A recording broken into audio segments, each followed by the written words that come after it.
Sarah Mitchell thought she had found love, and Daniel Cross made her believe he was everything she had ever wanted. But behind his polished smile hid a predator whose secrets would turn her search for romance into a nightmare of terror. Sarah Mitchell was 29 years old, a hardworking nurse who lived alone in a quiet Dallas neighborhood. Her days were filled with long hospital shifts, endless paperwork, and the constant pressure of caring for patients. When she returned home at night, silence greeted her. Friends often told her she deserved love, that she should try meeting someone new. But between her schedule and her cautious nature, Sarah never made the effort. One evening, after another exhausting day, she sat on her couch scrolling through her phone. Out of curiosity and a hint of loneliness, she downloaded Tinder. At first, the endless swipes felt like a game. Some profiles were laughable, others unremarkable. Just as she considered deleting the app, one profile stood out. His name was Daniel Cross. His pictures showed a man in his early 30s, sharp jawline, dark hair, and a smile that looked both confident and kind. His bio was polished, describing himself as a business consultant who enjoyed traveling, fine dining, and staying active. Unlike the others, his words seemed thoughtful, and Sarah felt drawn to him immediately. She swiped right, unsure if he would do the same. Within minutes, her phone buzzed with a notification. It was a match. Daniel messaged her almost instantly, with a tone that was polite yet charming, not overly forward like so many others she had encountered online. For the first time in a long while, Sarah felt a spark of excitement. She sat up straighter, her tiredness fading as she typed back. She had no idea that this simple swipe would change everything. To Sarah, Daniel was just a handsome stranger who seemed perfect. What she couldn't possibly know was that behind the polished smile hid a man with secrets darker than she could ever imagine. When Daniel invited Sarah to dinner, she felt nervous but excited. He suggested a high-end restaurant in downtown Dallas, the kind of place she had never gone to on her own. Sarah spent extra time getting ready, carefully choosing a dress that made her feel confident. As she walked into the restaurant, her eyes quickly found him. Daniel was already there, seated at a table with a view of the city lights. He looked even better in person, dressed sharply in a tailored suit. When he stood to greet her, his manners were flawless, the kind that instantly put her at ease. Throughout the evening, Daniel was attentive in a way Sarah wasn't used to. He asked her questions about her work, her childhood, and her dreams for the future. He seemed to remember every detail she shared, listening intently, as though she was the only person in the world who mattered. He spoke confidently about his career, telling stories of travel, business meetings, and success. Sarah found herself impressed, even a little swept off her feet. Between the soft candlelight and his warm smile, she felt a connection that surprised her. Dinner ended with laughter and lingering glances. Daniel insisted on paying, brushing aside her protests with practiced charm. When they stepped outside, the night air was cool, and Sarah felt a sudden rush of anticipation. It had been years since she had felt such excitement about someone. Driving home, she replayed every moment in her mind. The way he looked at her, the way he made her feel important. She thought maybe this was the beginning of something real. What she didn't realize was that Daniel had spent years perfecting this act, creating the illusion of a perfect gentleman to hide the predator lurking beneath. Before Sarah met Daniel, his life was already marked by shadows no one could easily trace. He grew up in small towns across the Midwest, moving constantly with a mother who struggled to keep jobs and a father who was absent more often than present. Teachers described him as quiet, polite, and unremarkable, but neighbors remembered the strange incidents, missing pets, unexplained fires, and unsettling pranks that never quite added up. Nothing ever tied back to him directly, yet suspicion followed him like a shadow. By his late teens, Daniel had already learned how to reinvent himself, wearing different masks depending on who was watching. As an adult, he polished his appearance. He became the kind of man who blended into upscale environments, someone who appeared successful without ever revealing much about his work. Records showed short-term jobs under various names, quick relocations, and a pattern of vanishing just as questions began to form. In several cities, women had gone missing after brief relationships with men who looked eerily similar to Daniel. Police reports contained fragments of his description: dark hair, charming smile, expensive taste, but no single case had enough evidence to pin him down. Daniel had mastered the art of erasing his past. He destroyed phones, changed his wardrobe, and left behind false trails to confuse investigators. On dating apps, he was always someone new, creating carefully curated personas that seemed trustworthy and appealing. Each identity was believable because he played the role so well. Behind the polished surface, however, was a man driven by control and cruelty. By the time he matched with Sarah, Daniel had already perfected his methods. To her, he appeared as a dream, stable, kind, and ambitious. But to anyone who looked closer, he was a ghost carrying years of secrets and unspoken crimes. Sarah's relationship with Daniel deepened at a pace that surprised even her. What began as a few casual dinners quickly turned into a steady routine. He started spending nights at her apartment, leaving behind small traces of himself: a toothbrush in her bathroom, a jacket on her couch, and bottles of expensive cologne lined neatly on her dresser. At first, Sarah found these details comforting, signs that he was serious about her and wanted something lasting. It felt like proof that she was no longer alone, that she had found someone willing to build a future with her. Her friends, however, were less convinced. They worried it was too soon, that Daniel's quick integration into her life seemed unnatural. Sarah brushed off their concerns, telling herself that sometimes love just moved quickly. Daniel made her feel special in ways no one else had before.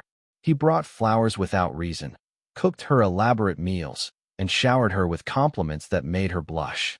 For the first time in years, she allowed herself to believe in happiness. Yet beneath the surface, small moments of unease flickered.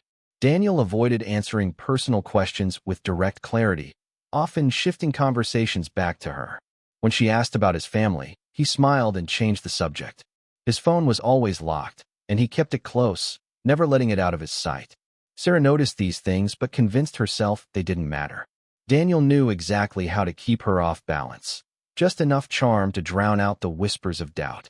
Sarah, caught between her growing affection and faint unease, ignored the warnings around her. To her, this was love unfolding quickly and beautifully. To him, it was another carefully crafted step in a cycle she could never imagine existed. As the weeks passed, Sarah began to notice unsettling changes in Daniel's behavior. At first, they were small details she brushed aside, but over time, they formed a pattern too strange to ignore. He often disappeared for hours or even entire nights, giving vague excuses about late business meetings or last-minute trips. When she asked for specifics, he would smile calmly and reassure her, yet his stories never matched the pieces she managed to piece together. One evening, Sarah noticed long scratches along Daniel's forearm. When she asked about them, he dismissed her concern, claiming it happened while moving boxes at work. His explanation was casual, almost rehearsed, but his eyes gave away nothing. Later, when she glanced at his hands, she saw faint marks that looked like they came from restraints or struggles. A quiet unease began to creep in, though she forced herself not to dwell on it. There were other signs, too. Sometimes, Daniel returned with an intensity in his eyes that unsettled her, like he had been somewhere dark but refused to let her see it. He kept a duffel bag in his car, one he never allowed her to touch. Late at night, Sarah would lie awake listening to him breathe beside her, wondering who he really was and why he guarded parts of his life so fiercely. Still, every time doubt crept in, Daniel drowned it out with charm. He bought her gifts, took her on surprise outings, and spoke of a future together. Sarah told herself that love meant trust, even when it was difficult. Yet deep inside, her instincts whispered that something was wrong. She didn't realize that those whispers were warnings, and ignoring them would lead her straight into a nightmare she couldn't escape. On a Friday morning, Sarah failed to arrive at the hospital for her shift. For someone as reliable as her, this was instantly unusual. Her colleagues tried calling, but each attempt went straight to voicemail. By the afternoon, concern turned into alarm. A coworker decided to drive past her apartment, only to find her car parked neatly in the lot. The doors were locked, and her keys and purse were later discovered inside the apartment, as though she had planned to return. Yet Sarah was nowhere to be found. When her family was contacted, panic spread quickly. Sarah was close to her parents and her younger sister. She would never vanish without telling someone. Police were called that evening, and within hours, her apartment became the center of an investigation. Officers noted there were no signs of forced entry, no struggle, no broken locks or shattered glass. Everything inside appeared untouched, her belongings in their usual places. The absence of chaos made her disappearance even more disturbing. Neighbors were questioned, and a few recalled seeing Daniel leaving the building late that same night, carrying a black duffel bag. None had seen Sarah with him.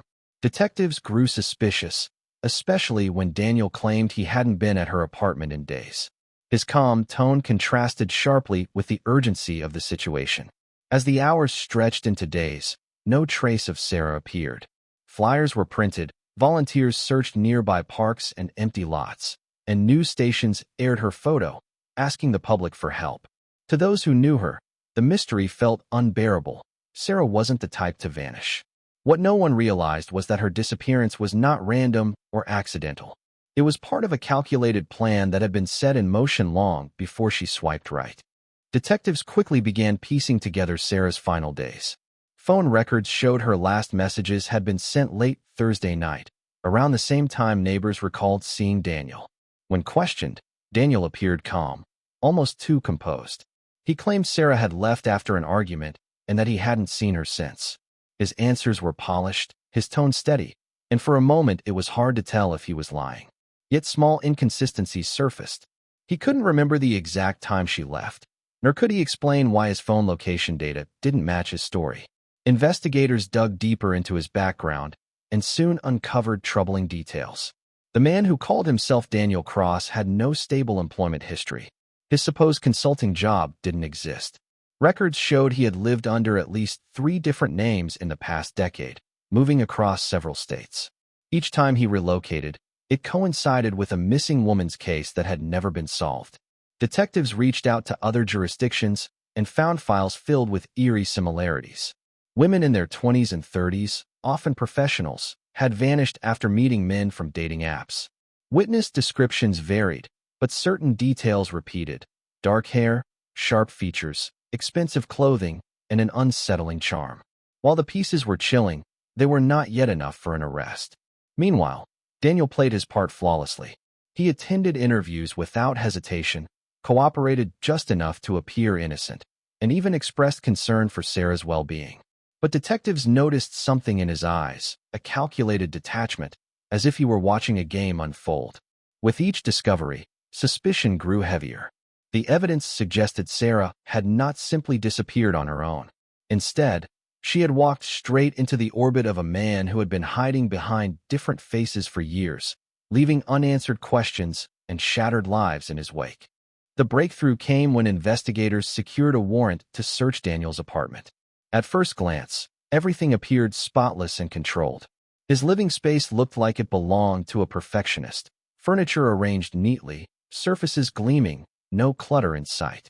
But detectives noticed the basement door, locked with a heavy padlock that seemed out of place in an otherwise ordinary home. After forcing it open, what they found sent shivers through the entire team. The basement was stark and cold, its walls lined with shelves.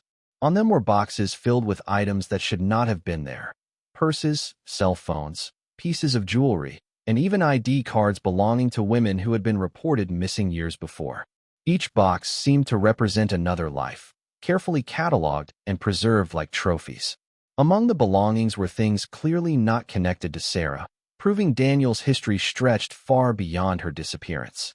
There were handbags with faded photos tucked inside, driver's licenses from other states, and personal mementos that could only have belonged to the missing. It was a chilling archive of victims who had vanished without a trace. Even more disturbing was a single chair bolted to the floor in the corner of the room. The leather straps attached to its arms and legs told investigators what had happened there, though no words were spoken. It was evidence of something far darker than anyone had imagined. The discovery shattered the illusion Daniel had built. He was no businessman, no polished suitor. He was a predator who had lived undetected for years. For the first time, detectives realized the scale of the danger. Sarah was not the first, and she might not be the last. The hidden room revealed the truth. Daniel wasn't just a fraud. He was a serial killer. As investigators studied the hidden room, a horrifying pattern began to emerge. Each box of belongings was tied to a missing woman. Their cases spread across multiple states and years. Detectives worked tirelessly to match the items to unsolved disappearances. The evidence revealed a web of deception that had gone unnoticed for far too long. Daniel's victims were always women he met through dating apps, smart, independent, and hopeful for connection. He lured them in with carefully crafted charm, making each believe she had found someone genuine, only to trap them in his cycle of control and violence. Further digging uncovered more of his elaborate lies. Bank records showed constant movement of money under false names, while rental agreements linked him to apartments in cities where women had gone missing. His pattern was meticulous. He would move to a new place, create a believable identity, date a woman for weeks or months, and then vanish along with her. By the time suspicions grew, he was already gone, his tracks covered with frightening precision. Sarah's case fit perfectly into his timeline. Detectives realized she had been targeted in the same way as the others. But unlike earlier victims, this time Daniel's secrets had finally been exposed. The discovery of the basement and its contents was the strongest evidence yet, connecting him directly to multiple disappearances. Despite this, there was one haunting problem. Sarah herself had not been found. Without her, prosecutors knew building a case would be more difficult. Investigators feared she might already be lost, hidden like the others whose belongings lay in boxes. Still, they pressed forward, determined to catch him before he could vanish again. The man Sarah thought was her future had been hunting women all along, and now the truth was undeniable. Just as investigators prepared to make their move, Daniel slipped away. When officers arrived at his apartment with a warrant for his arrest, they found it empty. The rooms that once held his carefully constructed life were stripped of anything useful. His phone had been smashed and left in the trash, the SIM card destroyed beyond recovery. His car was discovered abandoned in an airport parking lot, but there was no record of him boarding a flight. It was as though he had dissolved into thin air, leaving behind only questions and fear. The manhunt stretched across states, but every lead went cold. Security cameras caught fleeting glimpses of someone who resembled him, but never long enough to confirm. He had prepared for this, just as he had prepared for everything else. For law enforcement, the realization was chilling. Daniel had rehearsed his escape long before the investigation closed in. Sarah's body was never recovered. Her family was left with unbearable grief, forced to live with the torment of not knowing what truly happened to her. For detectives, the case became an open wound. They had uncovered a predator's hidden world, but the predator himself remained untouchable. Media outlets quickly seized on the story, dubbing him the Tinder Phantom. His name became a warning whispered in online safety forums and true crime documentaries. Women who had once matched with him came forward, shaken by how close they had come to danger. To this day, Daniel remains a ghost. Some believe he is still out there, living under another identity, searching for his next victim. Others think he may have disappeared for good, burying himself so deep he could never be found. What began as Sarah's hopeful search for love ended as a chilling reminder. Sometimes the perfect match hides the darkest monster.